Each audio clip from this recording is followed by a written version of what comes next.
आज स्कूल से लौटते वक्त 10 साल का वंश बहुत खुश था। घर की नौकरानी अम्मा जैसे ही उसे लेने बस स्टॉप पहुंची तो वह आज स्कूल की बातें उन्हें बताने को बेहद उत्सुक हो गया। जैसे ही उन्होंने उसका बैग लिया वंश की बातें शुरू हो गई। अम्मा, आपको पता है 2 दिन बाद स्कूल वाले हमें घुमाने ले जाएंगे।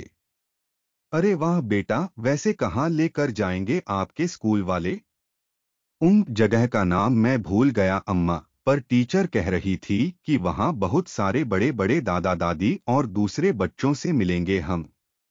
अच्छा, आपके स्कूल वालों ने पिकनिक का प्लान बनाया है क्या? नहीं नहीं अम्मा, वो लोग वहीं रहते हैं। उनके पास खुद का घर नहीं है ना, इसलिए टीचर ने बोला है कि हमें उनके लिए बहुत से तोहफे और घर का बना खाना लेकर जाना है। अम्मा, आप उस दिन बहुत टेस्टी टेस्टी खाना बना देना। अम्मा समझ जाती है, वंश के सिर पर हाथ फेरते हुए कहती है, बिल्कुल बेटा। अच्छा अम्मा, आप जानती हैं ऐसी जगह? आप भी वहां घूमने गए हो? नहीं बेटा, मैं कभी नहीं गई। पर ऐसी जगह को वृद्धाश्रम और अनाथालय कहते हैं। ये क्या होता है अम्मा? वंश ने उत्सुकता से पूछा। वो सब वहां क्यों रहते हैं? उनका खुद का घर क्यों नहीं होता है? बेटा, जिन बच्चों के माता पिता नहीं होते वह अनाथालय में रहते हैं, और जो बड़े लोग अपने बुजुर्ग मम्मी पापा को अपने साथ नहीं रखते तो वो बेसहारा माँ बाप वृद्धाश्रम में चले जाते हैं। कहते हुए अम्मा की आंखें नम हो गई। अच्छा, वंश ने कुछ सोचते हुए मासूमियत से पूछा, तो क्या मेरे मम्मा पापा भी बुजुर्ग हो जाएंगे तब वृद्धाश्रम चले जाएंगे? नहीं नहीं बेटा, ऐसा नहीं होगा। अगर आप अपने मम्मा पापा को हमेशा अपने साथ प्यार से रखोगे, अम्मा ने घर का ताला खोलते हुए कहा। कुछ घंटों बाद वंश अपने मम्मा पापा के साथ डाइनिंग टेबल पर खाना खाते हुए, मम्मा आपने मेरी स्कूल डायरी चेक करी? हाँ वंश, मैंने देखा। मैंने बबीता अम्मा को सब बता दिया है। वह तुम्हारे जाने की तैयारी करवा देंगी। अरे भाई, कहाँ जाने की बात हो रही है मीनाक्षी? रवि ने खाने का कौर खाते हुए बोला। वृद्धाश्रम और अनाथालय ले जा रहे हैं स्कूल वाले। अच्छा। रवि दोबारा अपने खाने में व्यस्त हो गया। तभी कुछ सोच के वंश बोला, पापा नाना नानी की तरह दादा दादी से मिलने क्यों नहीं जाते हम? रवि अचानक बहुत गुस्सा हो जाता है। उनकी बातें दोबारा इस घर में नहीं होंगी, समझ गए तुम वंश? अपनी पढ़ाई में ध्यान दो, इन सब बातों में नहीं, कहकर रवि गुस्से में उठकर अपने कमरे में चला जाता है। बेटा, आगे से ऐसी बातें फिर कभी नहीं करना। पापा को पसंद नहीं आता। चलो अब जल्दी खाओ, देर हो रही है। वंश को खाना खिलाकर मीनाक्षी, अम्मा आज आप इसे सुला देना प्लीज, कहकर खाने की प्लेट उठाकर मीनाक्षी जैसे ही कमरे में पहुंचती है, देखती है रवि गुस्से में टेबल पर अपनी फाइलें उलट पलट कर रहा है। मीनाक्षी रवि के पास जाकर प्लेट सामने रखकर कहती है, खाने पर क्यों गुस्सा निकालना रवि, सही ही तो कह रहा था वंश, उसे भी तो अपने दादा दादी से मिलने का मन करता होगा ना, उसने तो उन्हें देखा तक नहीं। अब तुम मत शुरू हो प्लीज मीनाक्षी।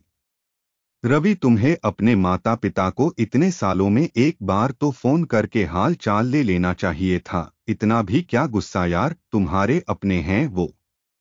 तुम्हें क्या लगता है मीनाक्षी, मैंने उनसे संपर्क करने की कोशिश नहीं की, आसानी से उनसे अलग हो गया? ऐसा बिल्कुल नहीं है। मैं हर रोज उन्हें याद करता हूँ। मैंने कितनी ही बार उनसे मिलने और बात करने की कोशिश की, पर वह मेरी शक्ल ही नहीं देखना चाहते। मैं खुद अपनी किए पर पछताता हूँ। घर जाऊं भी तो किस मुंह से जाऊं, अपनी बहन का हत्यारा जो हूं मैं। ऐसे मत बोलो रवि, तुमने जो किया नादानी में किया, और तुम्हारा इरादा पिताजी की मदद का ही तो था। बस तुम्हें कुछ भी करने से पहले पिताजी से सलाह मुशवरा कर लेना चाहिए था।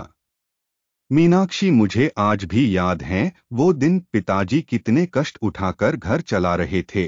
घर का खर्च, मेरी फीस, बहन निशा की बीमारी के इलाज का खर्चा। उनका व्यवसाय इतना बड़ा भी नहीं था कि सब चीजें आसानी से हो जाएं। मैं नौकरी के लिए दर दर भटका पर कुछ हाथ नहीं लगा। तब एक कॉलेज के दोस्त आकाश से मुलाकात हुई। वो एक इन्वेस्टमेंट एडवाइजरी कंपनी में काम करता था और उसने मुझे स्टॉक मार्केट के बारे में बताया और मैं बहुत उत्साहित हो गया। मीनाक्षी, मुझे लगा हमारे घर की सारी समस्याएं दूर हो जाएंगी।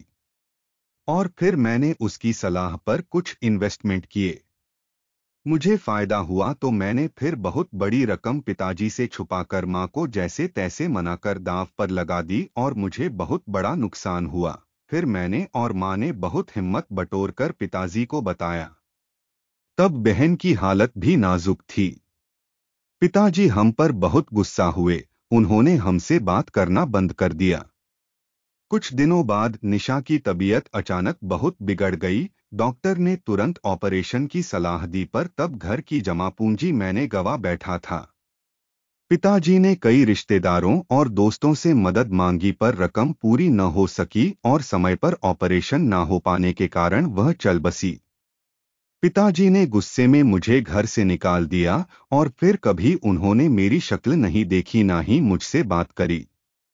मैं अपने एक दोस्त के घर चला गया।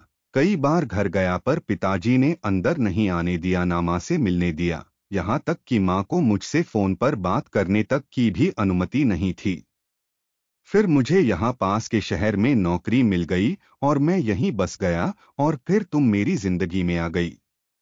यही सब बताने और मिलने मैं कुछ सालों बाद दोबारा घर गया था पर तब भी पिताजी ने मुझे बुरी तरह फटकार कर घर से भगा दिया। फिर कभी मैं घर नहीं गया और ना ही उन्होंने मुझे एक बार भी मुझे फोन किया। पिताजी मुझे निशा का हत्यारा कहते हैं। वह मुझसे बहुत नफरत करते हैं। तुम सब जानती तो हो मीनाक्षी, फिर भी। चलो ठीक है, फिलहाल ये बातें छोड़ो और खाना खाओ। सुबह भी ऑफिस में कहा अच्छे से खा पाते हो। तुम बहुत अच्छी हो मीनाक्षी, तुमने मुझे बहुत संभाला है और तुम्हारे पिताजी ने मेरे व्यवसाय की शुरुआत में बहुत मदद करी, तभी आज मैं इस मुकाम पर हूँ। काश माँ और पिताजी भी हमारे साथ होते। रवि अपने माता पिता की तस्वीर देख उदास होकर बोला। कुछ देर बाद रवि भी खाना खाकर सोने चला जाता है। मीनाक्षी भी वंश की सुबह की तैयारी कर सो जाती है।